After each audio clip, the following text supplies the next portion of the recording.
لو أنزلنا هذا القرآن على جبل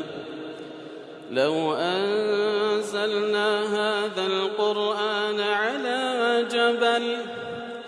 لو أنزلنا هذا القرآن على جبل لو أنزلنا هذا القرآن على جبل لرأيته خاشعا متصدعا من خشية الله وتلك الأمثال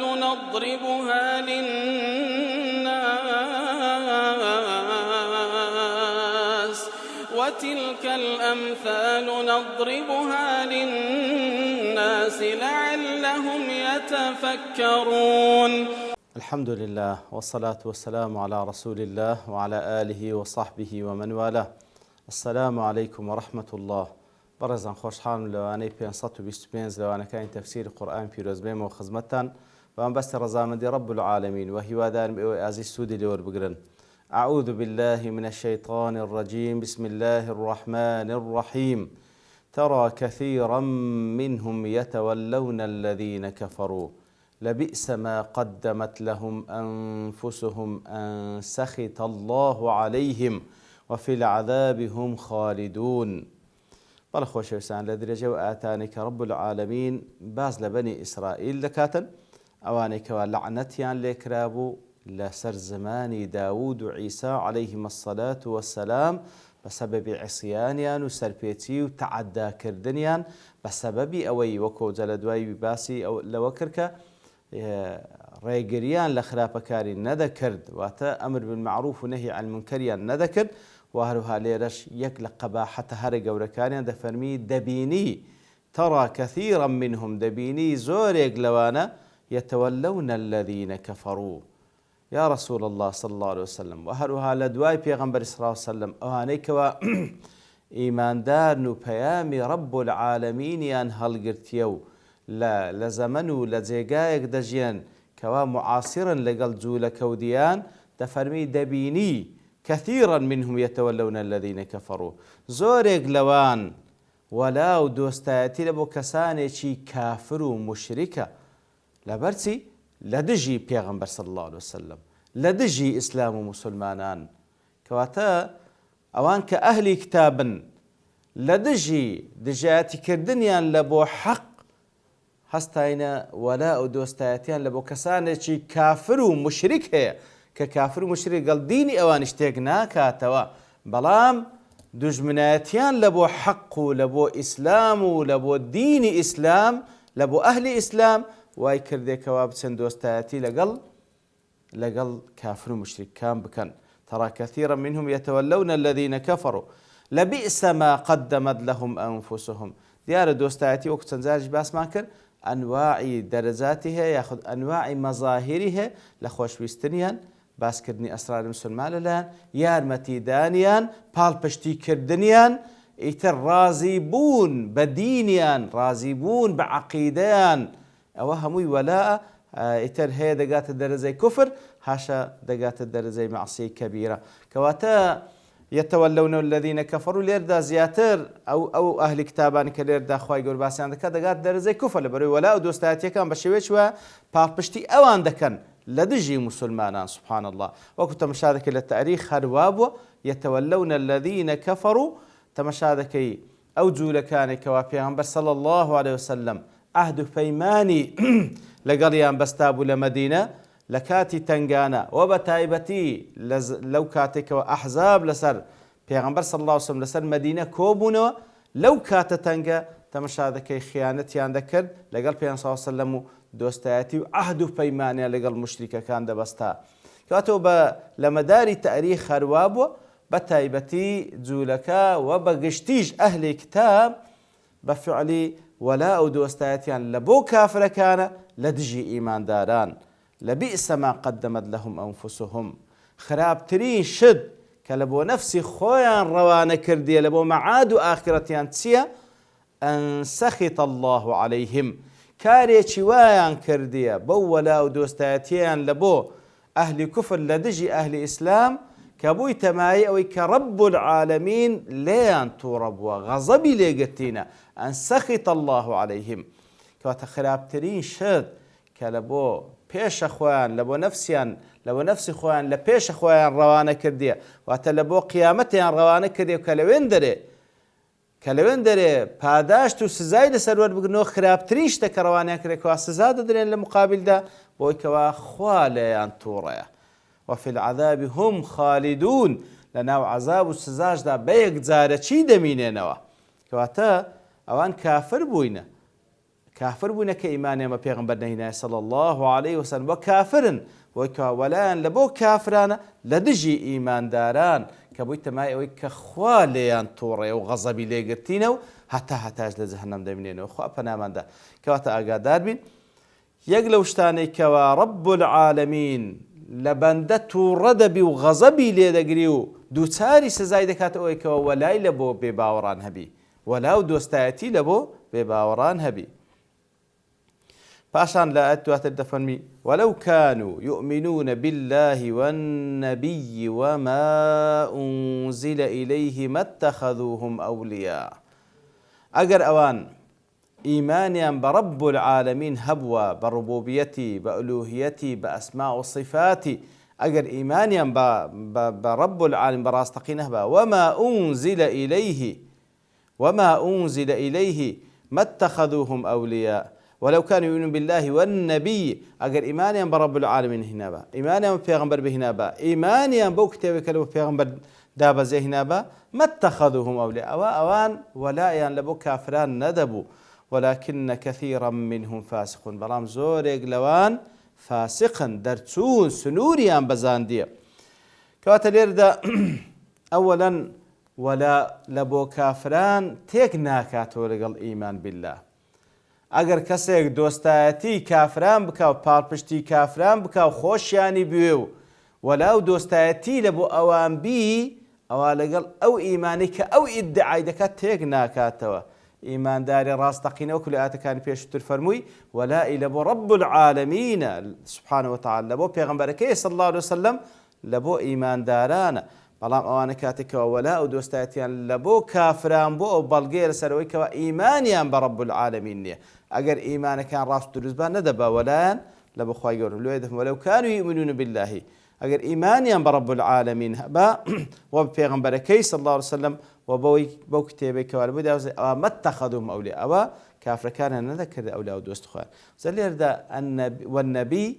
وما أنزل إليه هەندێک لە مفەسرین دەڵێن واتە ئەگەر ئیمانیان بە ڕەب العالەمین ئیمانیان بە موسا هەبووە عەلەیهی السەڵات وەسەلام و بەو تەوراتەی کە لە بۆی دابەزیە ئەوە وەلایان لە بۆ کافران نەدەبوو چونکە هەم لە تەوسیەکانی موسا عەلەیهی السەڵات وەسەلام هەم لە خودی تەوراتەکەی کەوە لە بۆ موسا دابەزی عەلەیهی السەڵات وەسەلام کەوە بەنی ئیسرائیل ڕاگەیاندێ شتی وا جێگای نابیتەوە لەناو هیچ دینێک بە تایبەتی کە لێرەدا خوای گەورە ئیشارەت لە بۆ موسا عەلەیهی السەڵات وەسەلام و هەروە لە بۆ کتابەکەی کەوا لە بۆی دابەسێ ئەوەی تێدا جێناویتەوە کەوە ئەتوو ئیدعای ئیمان بەخوا بکەی و بە پێغەمبەرەکەی و بە کتێبەکەی بکەی بچی وەلا لە بۆ کافران هەبی یاخود دۆستایەتی کافران دەبی پاڵپشتی کافران بکەی کەواتە ئەگەر ئیمانیان بەخوا و بە موسا عەلەیهی السەڵات وەسەلام و هەروەها بە تەوراتەکان هەبووە ئەوە وەلایان لە بۆ کافران نەدەبوو بەڵام هەندێک لە مفەسرین تریش دەفەرمون ولو كانوا يؤمنون بالله والنبي ليردا أجر إيمانيان بخواه هبوا وإيمانيان بمحمد المصطفى هبا صلى الله عليه وسلم وما أنزل إليه أو قرآن كلمة دابزية بالتأكيد أو ولان لبو كسانيشي كافر ندبو ولان لبو كسانيشي كافر ندبو تسمك نخوا بوشتي رازي سبحانه وتعالى نهيت پیغمبرێک لە پێغەمبەرانی خوا عەلەیهیم سەڵات وسەلام بۆی ڕازی نەکەوە وەلات دەبۆ کافران بی نهیچ کتێبێک لە کتێبەکانی خوا سبحانه وتعالى ڕێگات پێدەدا کە وەلا و دۆستایەت لە بۆ کەسانش کافر بی لە دژی ئیمانداران کەواتە ئاگادار بین خۆشەویستان مەسەلەی وەلا و دۆستایەتی زۆر گرنگە پێویستە وەلا و دۆستایەت خۆت یەکلا بکەوێت لە بۆ خوا سبحانه وتعالى لۆ پێغەمبەرەکەی صلی الله عليه وسلم لە بۆ کتێبەکەی لە بۆ ئیمانداران ئەگەر نا بە پێچەوانەوە کەوەلات لە بۆ غەیری ئەوان هەبوو لە بۆ کافران هەبوو بە تایبەتی ئەوە بەڵگەیە لەسەر ئەوەی کەوا ئەو ئیمانەت هەو نییە، ئەو ئیمانەت دروست نییە کەوا ئیدعای دەکەی. ولكن كثيرا منهم فاسقون، بەڵام زۆرێک لەوانە فاسقن. فاسق وكل تفسير وسيط دەڵێ أي خارجون عن الدين الحق إلى الأديان الباطلة، زۆرێک لەوانە لە دینی حەق دەرچووینە بەرەو دینی باتڵ ڕۆیشتینە. فدفعهم هذا الفسق وما صاحبه من حقد وعناد على موالاة الكافرين ومعاداة المؤمنين. كواتە ئەو دەرچوونەیان لە دینی خوا، لە دینی حەق بەرەو دینی باتڵ، و هەروەها ئەو حقد و عنادیەی کە لە ناو دڵ و دەرونیانە وای لێکردینەکەوە وەلایان لە بۆ کافران هەبی و دژایەتی ئیمانداران بکەن. لە پاشەوی دەفەرمی لتجدن أشد الناس عداوة للذين آمنوا اليهود والذين أشركوا ولتجدن أقربهم مودة للذين آمنوا الذين قالوا إنا نصارى ذلك بأن منهم قسيسين ورهبانا وأنهم لا يستكبرون. بەڵێ خۆشەویستان دەفەرمی لتجدن کەواتە خطابەکە لە بۆ پێغەمبەر صلی الله علیه وسلم و هەروەها لە بۆ ئیمانداران دەبیننەوە ئەشەد الناس عەداوەة لە هەموو کەسێک دژایەتی زیاتر للذین ئامنوا لە بۆ ئیمانداران چێنە اليهود والذین أشركوا جوولەکەکان و هەروەها کەسانێکی مشرک. ولتجدن أقربهم مودة للذين آمنوا ودەبینیەوە نزیکترینیان لە خۆشەویستی لە بۆ ئیمانداران الذين قالوا إنا نصارى أواني كوا قوتيان إيما نصارين متبعي عيسى عليه الصلاة والسلام ذلك بأن منهم قسيسين ورهبانا لبروي أوان لو يبوشوي نزيكتر لإيمان داران قسيسين ينتدا وتعلماء ينتدا ورهبانا خوابرست ينتدا وأنهم لا يستكبرون وأوان كسانك تكبر يانية. قال تفسير وصيد أخرج ابن جرير عن سعيد بن جبير كواتل السبب نزول واتى ابن جرير طبري لسعيد كري جبير نهاية ودله بعث النجاشي وفدا إلى رسول الله صلى الله عليه وسلم. نجاشي حبشا وفد شنارد لولاي بيغمبر صلى الله عليه وسلم كمعلوم أو وفد نصراني بون تكون نجاشي شهر نصراني بكات خوي كوفد شنارد لاي بيغمبر صلى الله عليه وسلم باش ويجوان لبيغمبر صلى الله عليه وسلم مسلمان بون اترأوا تدابزي ولتجدن أقربهم مودة الذين قالوا نصارى أو زد فرمي أو وفدا قران ولاي نجاشي أو حقيقة بيان بو بيوشيان راقيان إتر نجاشيش مسلمان بو هاد بوشيويش بمسلمان تيجي هتاوك وفاتكر باش أوش كوفاتكر أو زاد بيان صلى الله عليه وسلم وكو بوحي طبعا خواهي قول بي رادقين لهمان روش كوفاتك كوا بصحابة كان رادقين تنكوا نجاشي وفاتي كردية نجاشي وفات كردي أو زا مسلمان آخر دكاته والصلاة غائبش لسر نجاشي دكا تكا جنازكي لحبشي بو لمديني بيغمبر صلى الله عليه وسلم صلاة جنازة بغيابه واتى بغياب جنازك بيغمبر صلى الله عليه وسلم بخوي وبصحابه كان نيجيان لسر كرد. بل خوش لسان لتجدن أشد الناس عداوة الذين آمنوا دبيني وين زاترين كسك وعداوة جاتي لقال إيمان داران هي اليهود والذين أشركوا لبروي لأن عداوتهم منشأها الحقد والحسد والعناد والغرور. إيجو لكان بتايبتي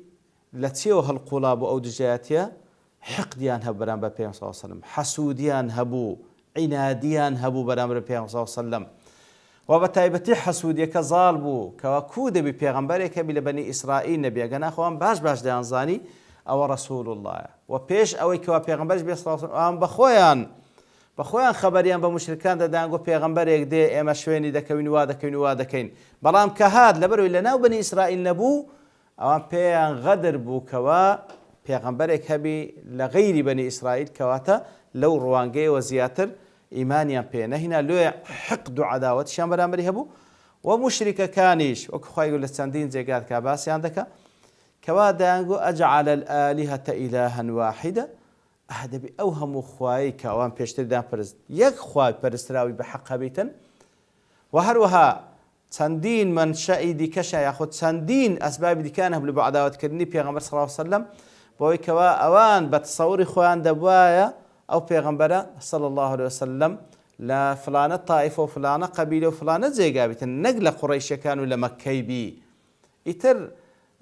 کۆمەڵێک لەو پۆخلەواتەی کە هەیان بوو ئەوە قاعیدەیەکی عامە تەمەشا دەکەیت جوولەکە و مشریک لە هەموو کەسێک زیاتر ڕقی لە موسڵمانان دەبێتەوە، لە هەموو کەسێک زیاتر ڕقی لە موسڵمانان وەکو لە ئەثەردا هاتیە هەر کاتێک جوولەکەیەک بە تەنها لەگەڵ موسڵمانێک بمینێتەوە هەممە بقەتلهی ئیلا ئەوە لە نیەتیدایە کەوا بیکوژی، ئەوەی لە نیەتیدایە کەوا بیکوژی. ئەوجا لێرەشدا ملاحەزە دەکەی یەکەم جار فەرمووی یەهود ئەوجا وەلەذینە ئەشرەکواتە حقدی یەهود بەرامبەر بە ئیمانداران زیاترە لە مشریکەکانیش. حقدی یەهود بەرامبەر بە موسڵمانان زیاترە لە حقدی مشریکانیش بەرامبەر بە ئیمانداران. وەکو لە تەفسیری قاسمیش دەڵێ ئینەما عاداهم اليهود لإيمانهم بعیسا ومحەممەد صلی الله عليه وسلم. جوولەکەکان لۆیە حقدیان بەرامبەر بە ئیمانداران هەیە و دژمنایەتیان دەکرد لەبەرەوەی ئەوان ئیمانیان بە عیساشی نایە عەلەیهی سڵاو وسەلام، ئیمانی بە محەممەد المستەفاش نایە صلی الله عليه وسلم. وعاداهم المشركون لتوحيدهم وإقرارهم بنبوة الأنبياء. مشركەکانیش لێ دژمنایەتیان دەکەن لەبەرەوەی ئیمانداران لەسەر عەقیدەی تەوحید و یەکتاپەرستن و هەروەها اعتراف بە هەموو پێغەمبەران دەکەن عەلەیهیمۇ الصلاة والسلام لە کاتێکدا کە ئەوان اعتراف بە هیچیان ناکەن. دیارە ئاەتە شتی تریش تێدامایە بەڵام لەبەر بوون کات دەوەستین بە پشتوانی رب العالمین لەوانەی داهاتوو دێنەوە خزمەتی. وصلى الله وسلم على نبينا محمد وعلى آله وصحبه أجمعين وآخر دعوانا أن الحمد لله رب العالمين. لو أنزلنا هذا القرآن على جبل لرأيته خاشعا متصدعا من خشية الله وتلك الأمثال نضربها